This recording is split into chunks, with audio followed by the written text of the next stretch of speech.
కూడా మేకులతో కొట్టేశారని. ఇంతమంది దేవుళ్ళు ఉన్నప్పుడు ఆ దేవుళ్ళందరికీ ఒక్కొక్క వెపన్ ఉంది, అనగా ఆయుధం ఉంది. ఈ దేవుడికి ఏ ఆయుధం ఉంది? తెల్లోళ్ళు దేవుడని,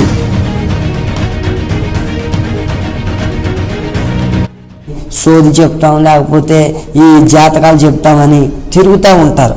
అలాంటి వాళ్ళని చాలామందిని మా అమ్మగారు ఆశ్రయిస్తే, మాకు వీరభద్రుడు అని ఉంటాడు, ఒక రూమ్లో పుట్టలాగా కట్టి ఉంటుంది. అక్కడికి వెళితే చచ్చిపోయిన వాళ్ళు దిగి వస్తారు, ఒక మనిషిలోకి వచ్చి మాట్లాడతారని.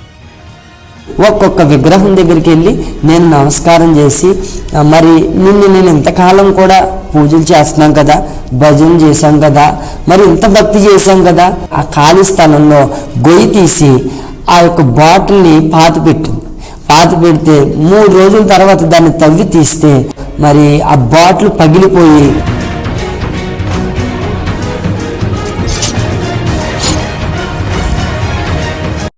Praise the lord. ప్రభునందు ప్రియమైన సహోదరి సహోదరులకు నా యొక్క హృదయపూర్వకమైన వందనాలండి.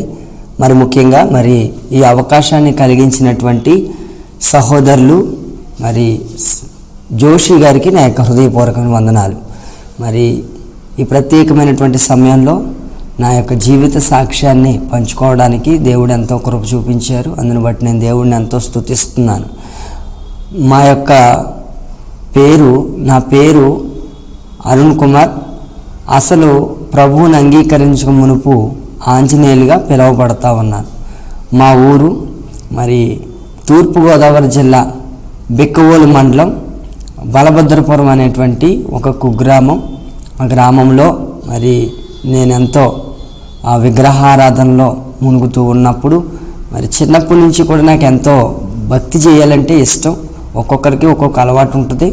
ఆ అలవాట్లో మరి నాకున్న అలవాటు ఏంటయ్యా అంటే, మరి భక్తి చేయాలి, ఎవరిని చేస్తున్నావు అనేటువంటిది కాదు, కానీ మరి చెట్టుకని పుట్టకని ఇంకా కనిపించే ప్రతి ప్రతిమకు కూడా, ప్రతి విగ్రహానికి కూడా నేను పూజ చేస్తూ ఉండేవాడిని. మరి నాతో పాటు ఆ చిన్న వయసులోనే కొంతమంది పిల్లలను కూడా నేను వెంటేసుకొని చాలామందిని మరి ఒక చిన్న చెట్టు తయారు చేసుకుని దానికి పూజలు చేస్తూ ఉండేవాళ్ళం. ఇలాంటి విగ్రహారాధనలో కొనసాగుతున్న నేను మరి వాస్తవానికి చెప్పాలంటే మా అమ్మగారికి మా అన్నయ్య తర్వాత 2 ఆడపిల్లలు పుట్టి మరి 2 ఆడపిల్లలు కూడా చనిపోయారు. తర్వాత నేను పుట్టాను. నేను పుట్టిన తదుపరి మా నాన్నగారండి ఆ రైస్ మిల్లో చేస్తున్నప్పుడు పలానా మరి ఒక వ్యక్తి వచ్చి, మీ ఆవిడ డెలివరీ అయింది, మరి వెంటనే వెళ్ళి చూసిరా అని చెప్పేసి మా నాన్నగారికి కబురు పెట్టారంట. కబురు పెట్టిన తర్వాత మా నాన్నగారు వెంటనే మరి వచ్చేసి అక్కడ ఒక ఆంజనేయుడి గుడి ఉంటే ఆ గుడి దగ్గరికి వెళ్ళి మరి దండం పెట్టుకున్నారంట. ఏమనంటే ఆడపిల్ల పుడితే అంజలి అని, మగపిల్లడు పుడితే ఆంజనేయులు అని పేరు పెట్టుకుంటానని చెప్పాడంట. అదేవిధంగా మరి ఆ మాట అనేసేసి ఇంటికి వచ్చి చూసేసరికి నేను పుట్టి ఉన్నాను. నేను పుట్టిన ప్రకారంగా మరి మా నాన్న అక్కడ చెప్పిన విధంగా ఆంజనేయులని నాకు నామకరణ చేశారు. ఆ రోజు నుంచి కూడా నాకు కొంతమంది పెద్దలైనటువంటి వాళ్ళు, ఊళ్ళో ఉన్నటువంటి వాళ్ళు అందరూ కూడా ఒక విషయం చెప్తూ ఉండేవారు, నీ పేరు ఆంజనేయులు కాబట్టి నువ్వు రాముణ్ణి కొలవాలి, ఎందుకంటే ఆంజనేయుడు రాముడు భక్తుడు కాబట్టి నువ్వు కూడా రాముణ్ణే కొలవాలి అని చెప్పేసి ఒక నానుడి నాకు చిన్నప్పటి నుంచి కూడా బాగా నూరు పోస్తూ ఉన్నారు. ఇలాగా చిన్నప్పటి నుంచి చెబుతూ ఉన్నప్పుడు నేను అనుకునేవాడిని, నిజమే కాబోలు నా పేరు ఆంజనేయులు కాబట్టి నేను పూజించవలసింది ఆ రాముణ్ణే అని నేను ఆలోచన చేసుకొని ముందుకు కొనసాగుతూ ఉన్నాను. చాలా అంటే చాలా భక్తి చేశాను. చాలా మరి ఎంతంటే ఈ ప్రతి గుడి కూడా నేను వెళ్తూ ఉండేవాడిని. అక్కడ సాయిబాబా అనేటువంటి ఒక గుడి ఉండేది, ఓం సాయిరామ్ అనే అవి కూడా రాస్తూ ఉండేవాళ్ళం. రాస్తే 3 కోరికలు కోరితే ఆ 3 కోరికలు కూడా మరి తీరతాయని ఒక మూఢనమ్మకం. అదేవిధంగా మరి సంతోషి మాత అని చెప్పేసి అవి కూడా రాస్తే మరి దానికి కూడా కోరికలు కోరుకుంటే వెంటనే జరుగుతాయని మరి అప్పట్లో ఒక నానుడు ఉంటే మేము కూడా అవి ప్రయత్నం చేస్తూ ఉండేవాళ్ళం. చాలా ఇలాంటి ప్రయత్నాలు ఎన్నెన్నో చేస్తూ వచ్చాం. అయితే ఇంత భక్తి చేస్తున్న మా కుటుంబాలలో నెమ్మది లేదు, శాంతి లేదు, సమాధానం లేదు. నాకు ఉన్న నానుని బట్టి నువ్వు రామున్నే కొలవాలి అన్నప్పుడు మా ఇంటి ఎదురుగుండగానే ఒక రాముడి గుడి ఒకటి ఉండేదండి. ఇది మాత్రం ఎవరిని విమర్శించడానికి కాదు, కేవలం ఏంటంటే నా జీవిత సాక్ష్యాన్ని మాత్రమే నేను చెబుతున్నాను. మరి ఎవరిని కించపరిచే విధంగా మాత్రం నేను మాట్లాడలేదు. అయితే ఇలా జరుగుతున్న క్రమంలో మరి మా ఇంటి ఎదురుగుండా ఒక రాముడి గుడి ఉంటే ఆ రాముడి గుడిలో మరి అక్కడ జరిగే కార్యక్రమాలన్నింటిలో నేను పాల్గొంటూ ఉండేవాడిని. శనివారం ఆ భజనలో పాల్గొనేవాడిని.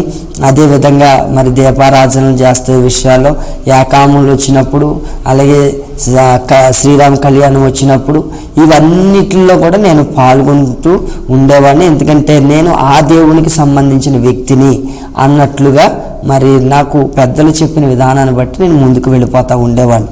ఇలాగ కొనసాగుతున్నాం, చాలా భక్తి చేస్తున్నాం. చాలా అంటే మరి మూఢనమ్మకత్వ భక్తితోనే మేము ఉన్నాం. ఏ పండగని కూడా ఊరకనే దాటిపోనిచ్చేవాళ్ళం కాదు. చాలా అంటే మరి దాన్ని ఉన్నతంగా జరిగించేవాళ్ళం. ఏ పండుగ వచ్చినా ఈ దేవుడి పండుగ ఆ దేవుడి పండుగ అని లేదు. కానీ 30 లోకంలో విగ్రహాలుగా దేవుళ్ళుగా పిలువబడుతున్న ప్రతి పండుగ కూడా హిందూ సంబంధించిన ప్రతి పండుగలకు కూడా నేను పాల్గొంటూ మరి చాలా నిష్టగా ఉండేవాళ్ళం. అలా కొనసాగుతున్నాం మా జీవితంలో. మరి అప్పటిదాకా చాలా చక్కగా మా జీవితాలు కొనసాగుతూ ఉండేవి. మేము ఎదుగుతూ ఉన్నాం, స్కూల్కి వెళతా ఉన్నాం, చక్కగా మరి మేము కొనసాగుతున్న క్రమంలో మా ఇంట్లో ఒక్కొక్క సమస్య వెలు తిరగడం చూస్తూ ఉన్నాం. అంటే అది పైకి రావడం చూస్తూ ఉన్నాం. ఏంటంటే మొదటి సమస్య, మా నాన్నగారి విషయానికి వస్తే మా నాన్నగారు మరి చాలా త్రాగుడికి బానిస అయిపోయేవారు.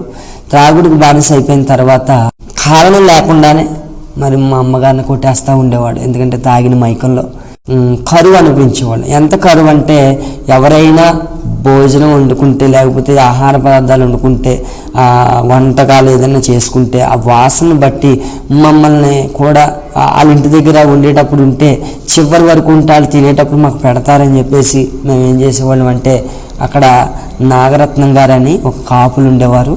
వాళ్ళ ఇంటి దగ్గర అలాగే కూర్చునేవాళ్ళం. కూర్చుంటే వాళ్ళు చివరిలో తినేసి ఏదైనా ఉంటే మరి వాళ్ళు తినేటప్పుడు మాకు పెడతా ఉండేవాళ్ళు. అలా మేము ఆకలి కూడా తీర్చుకున్న రోజులు ఉన్నాయి. ఇలా మా చదువులు కొనసాగుతున్న క్రమంలో మేము పక్కన డ్రింకుల ఫ్యాక్టరీలో పనిచేస్తూ కుటుంబంలో మరి ఏదో కొంత అలా చేస్తూ ఉండేవాళ్ళు. మా అమ్మగారు కూడా ఇడ్లీ వ్యాపారం చేసుకుంటూ మా అమ్మగారు కూడా పోషణ చేస్తూ ఉండేవాళ్ళు. అయితే ఓ ప్రక్కనేమో మా నాన్నగారు త్రాగటం, ఓ ప్రక్కనేమో మా ఇంట్లో కరువు, మరొక ప్రక్కనేమో నన్ను దెయ్యం పట్టుకొని బాధిస్తూ ఉండేది. ఆ దెయ్యం అంటే ఎలా అంటే రాత్రి అయ్యేసరికి చాలా కేకలు, ఆందోళనలు. రెండవది ఏంటంటే ఈ స్థలము ఆ స్థలం అని లేకుండా ప్రతి స్థలంలోకి వెళ్ళిపోవడం, పక్కోళ్ళ దగ్గరికి వెళ్ళిపోవడం, మా ఈది చివరిలోకి వెళ్ళిపోవడం. ఆ గుడి అన్నాను కదండి, ఆ గుడి ఎదర ఒక అరుగు ఉంటే ఆ అరుగు మీద పడుకోవడం.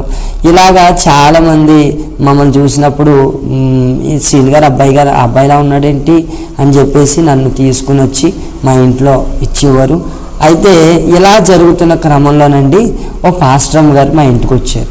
ఆ పాస్టరమ్మ గారికి దేవుడు చూపించారంట, మరి మీ ఇంట్లో సమస్యలు ఎక్కువ ఉన్నాయి కదా, మీ ఆయన గారు మారుతాడు, మరి ఇలాంటి పరిస్థితులన్నీ కూడా మీరు జయిస్తారమ్మా, ప్రార్థన చేసుకోండి అమ్మా అంటే మా అమ్మగారు మొదట అంగీకరించలేదండి. చాలా అంటే చాలా అవమానకరంగా మాట్లాడింది. అంటే ఎలా మాట్లాడారు అంటే, ఇప్పుడు యేసు ప్రభు అంటే చాలా తక్కువ ఆలోచన, తక్కువ జాతికి సంబంధించిన దేవుడని, చేతులు కాళ్ళు కూడా మేకులతో కొట్టేశారని, ఇంతమంది దేవుళ్ళు ఉన్నప్పుడు ఆ దేవుళ్ళందరికీ ఒక్కొక్క వెపన్ ఉంది, అనగా ఆయుధం ఉంది. ఈ దేవుడికి ఆయుధం ఉంది, తెల్లోళ్ళు దేవుడని, ఒక చిన్న చూపు యేసు ప్రభు అంటే మాకు ఉండేది. అందును బట్టి ఆ యేసు ప్రభువుని మేము చేర్చుకోవడానికి ఇష్టపడలేదు. అయితే ఆ పాస్టమ్మ గారిని కూడా దూషణకరంగా మాట్లాడి మరి ఆమెను వెళ్ళిపోమను, అమ్మ నువ్వు వెళ్ళిపో, మా ఆయన వచ్చేటంటే తిడతాడు అని మా అమ్మగారు కూడా నచ్చ చెప్పేసి బయటికి పంపేసేది. చెప్తూ ఉన్నప్పుడు అప్పుడు ఏమైందంటే ఆవిడ వెళ్ళిపోకుండా ఒక చిన్న అంటే ప్రార్థన కూడా చేయలేదు, ఒకే ఒక మాట అని వెళ్ళిపోయారని నాకు బాగా గుర్తు. అది ఏంటంటే ఆ మాటే మమ్మల్ని పట్టుకుంది. ఏంటంటే మరి ప్రభువా ఈ కుటుంబాన్ని రక్షించండి అని వెళ్ళిపోయారండి ఆవిడ.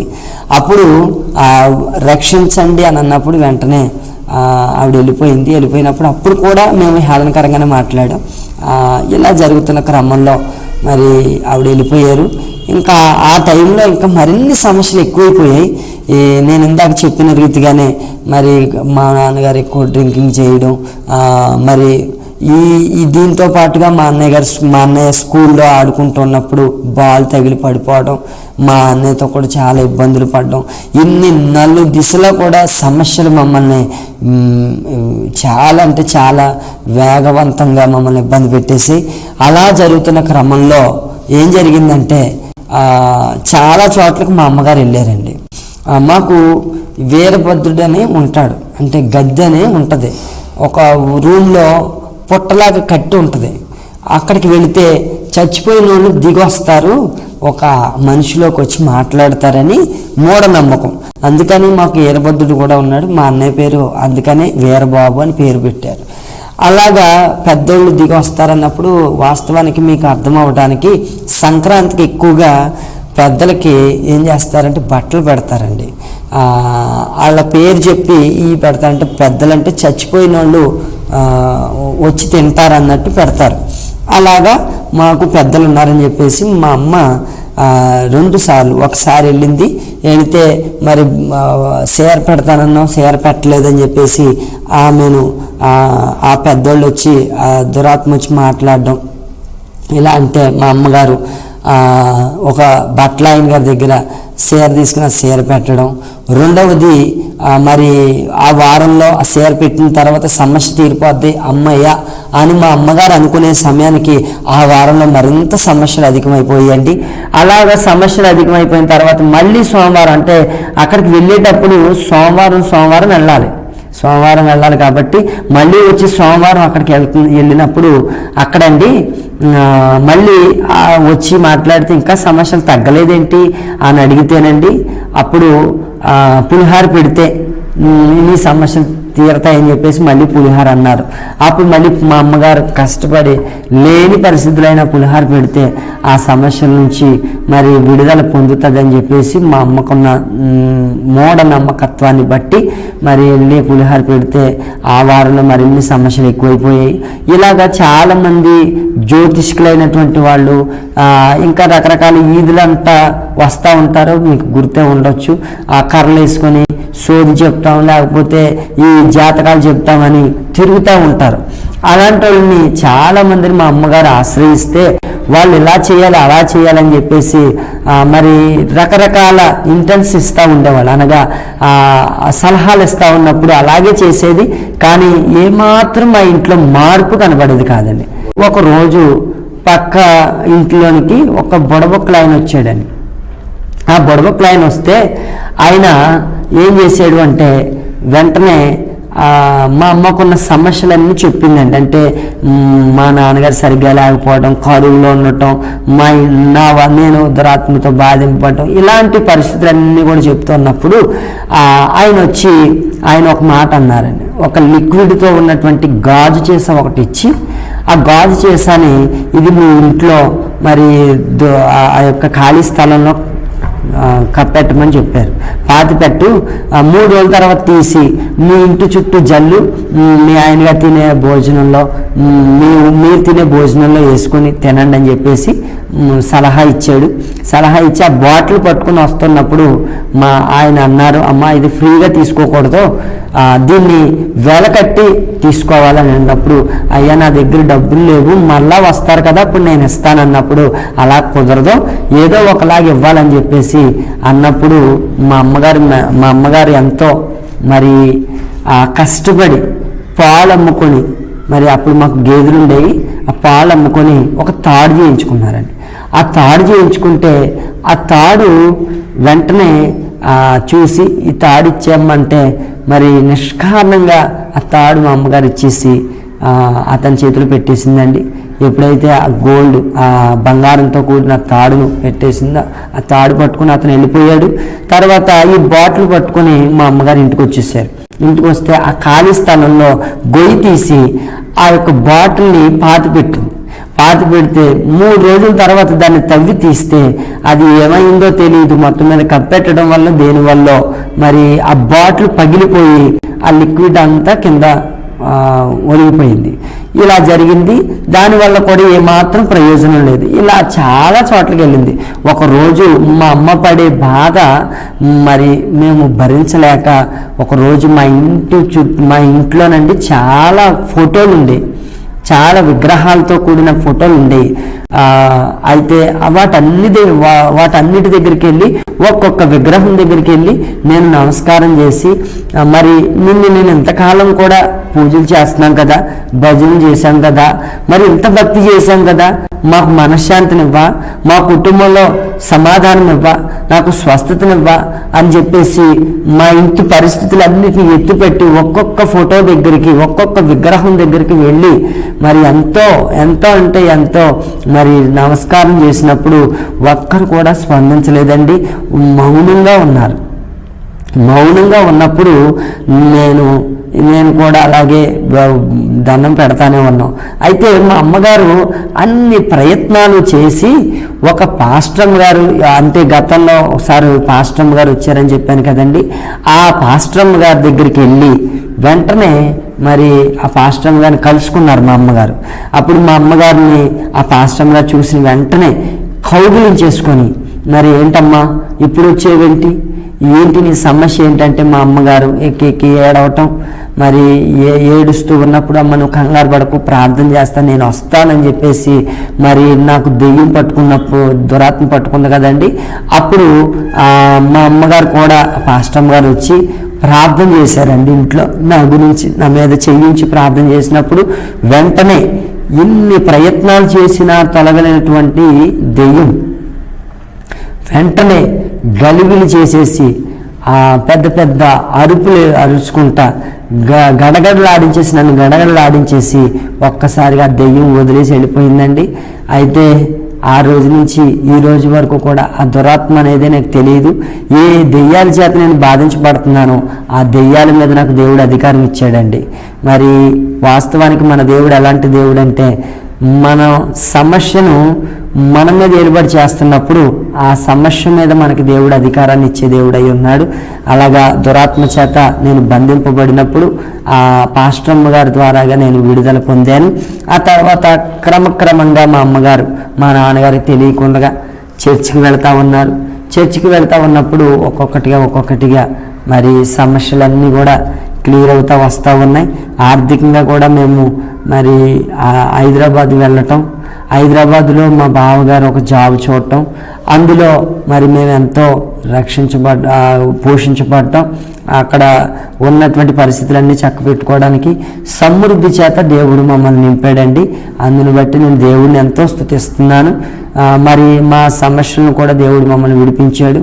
నేను హైదరాబాద్లో ఉండగానే ప్రభు ఒకరి ద్వారాగా ప్రవచించారు.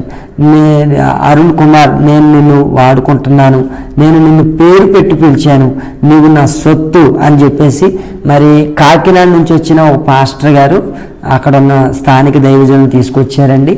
అప్పుడు ఆ పాస్టర్ గారి ద్వారాగా ప్రవచిస్తే ఆ ప్రవచనాన్ని బట్టి నేను దేవునికి పూర్తిగా అప్పగించుకున్నాను. దేవునికి ఎప్పుడైతే అప్పగించుకున్నానో అప్పుడు దేవుడు నన్ను పరిశుద్ధాత్మతో అభిషేకించారు. అప్పటి నుంచి ఈ రోజు వరకు కూడా దేవుడు మమ్మల్ని ఎంతో మరి వాడుకుంటున్నారు. ప్రతి సమస్యలో కూడా మరి బాప్తీసం తీసుకోవడానికి కూడా దేవుడు ఎంతో కృప చూపించారు. వాస్తవానికి ఈ బాప్తీసం తీసుకోవడం అనేటువంటిది మా నాన్నగారికి తెలియదండి. తెలియకుండానే ప్రభువుని నమ్ముకోవటం, తెలియకుండానే చర్చికి వెళ్ళటం, తెలియకుండానే బాప్తీసాలు తీసుకోవటం కూడా జరిగాయి. అలాగిన బాప్తీసం తీసుకున్నాం. ఒకరోజు ప్రార్థనలో మరి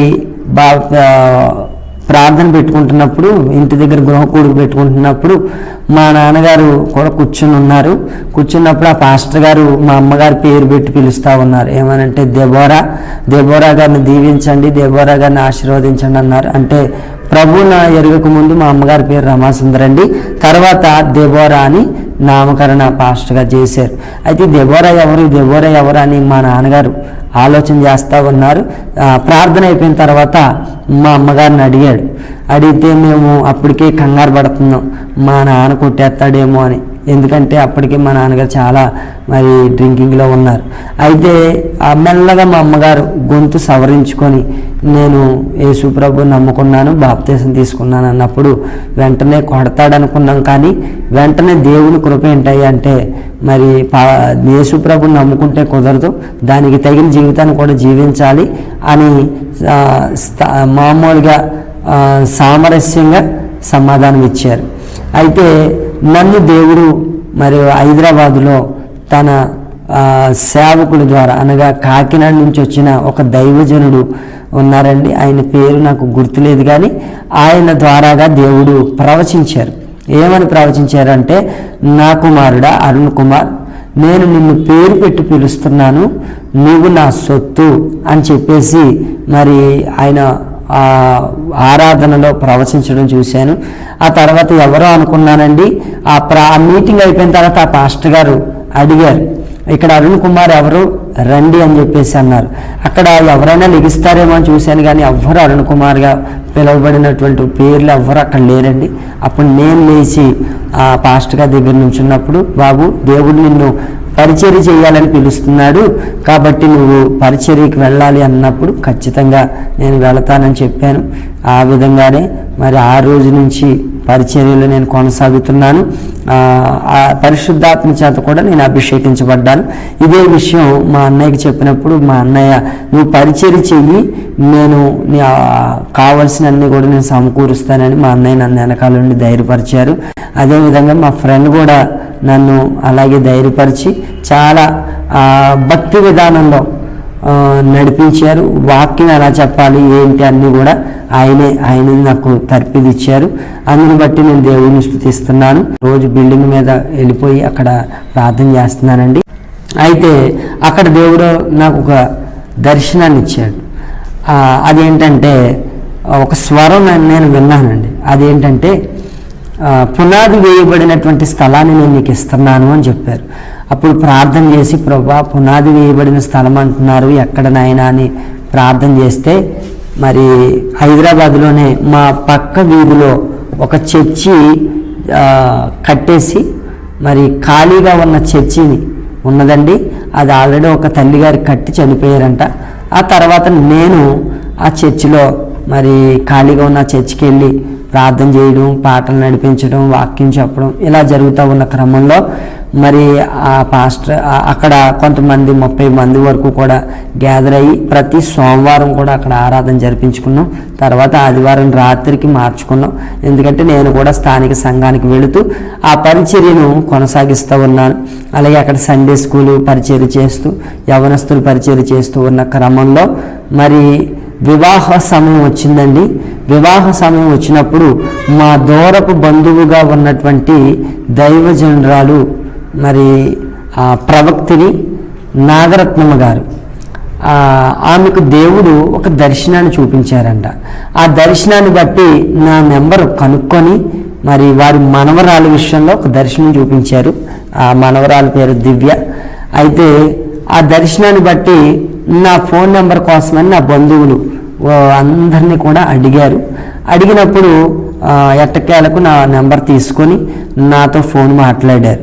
ఫోన్ మాట్లాడినప్పుడు నేను అన్నాను, నాకు నానమ్మగారు అవుతారు, నానమ్మగారు మీరు అన్నది కరెక్టే, కానీ నేను కూడా ప్రార్థన చేసుకుంటాను, దేవుడు దర్శనం చూపిస్తే నేను ఖచ్చితంగా వస్తానన్నాను. అప్పుడు ఆ విషయం, సరే బాబు నువ్వు ప్రార్థన చేయి, నేను ప్రార్థన చేద్దామని దైవజనరాలు అన్నప్పుడు నేను ప్రార్థన చేయడం మొదలెట్టాను. మా దైవజనరాలు మా ఆత్మీయ తల్లి గారు చెప్పాను. మా ఆత్మీయ తల్లి గారి పేరు రాహేలమ్మ గారు. వాళ్ళతో చెప్పినప్పుడు ప్రార్థన చేయి, దేవుడు దర్శనం చూపిస్తారని చెప్పారు. అప్పుడు దర్శనం చూశాను. ఏమనంటే వాస్తవానికి పెళ్లి చూపులు అందరికీ కూడా రియల్గా జరిగితే నాకు దేవుడు దర్శనంలో చూపించారు. ఆ దర్శనాన్ని బట్టి మరి అందులో ఆ దర్శనంలో ఉన్న అమ్మాయిని నేను ఇక్కడ చూశానండి. చూసిన తర్వాత దేవుని చిత్తమని నమ్మి మరి పునాది వేయబడిన ఆ స్థలాలు నాకు ఇస్తానన్నారు కదా, మరి ఆవిడ ఆల్రెడీ ఇక్కడ పరిచర్య కట్టేసి ఉంచారు. తర్వాత నేను ఇక్కడికి రావటం, ఆవిడతో మాట్లాడడం ఇవన్నీ జరుగుతూ ఉండేయండి. ఆ తర్వాత మాకు పెద్దలతో మాట్లాడి వివాహం చేశారు.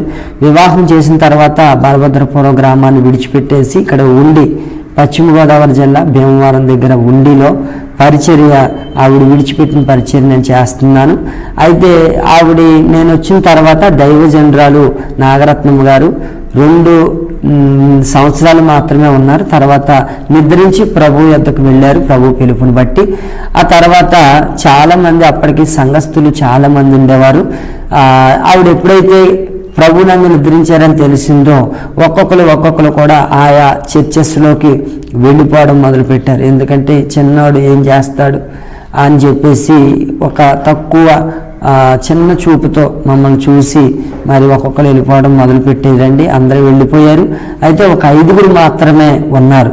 ఆ 5 వచ్చి పాస్టర్ గారండి, మామగారు అనగా దైవజనరాలు మాకు అప్పగించారు మిమ్మల్ని పరిచర్యను, కాబట్టి మిమ్మల్ని మేము విడిచిపెట్టాం, మనమే ఉన్న మట్టుకే ప్రార్థన చేసుకుందామని చెప్పేసి వాళ్ళ 5 నాకు ధైర్యాన్ని ఇచ్చారు.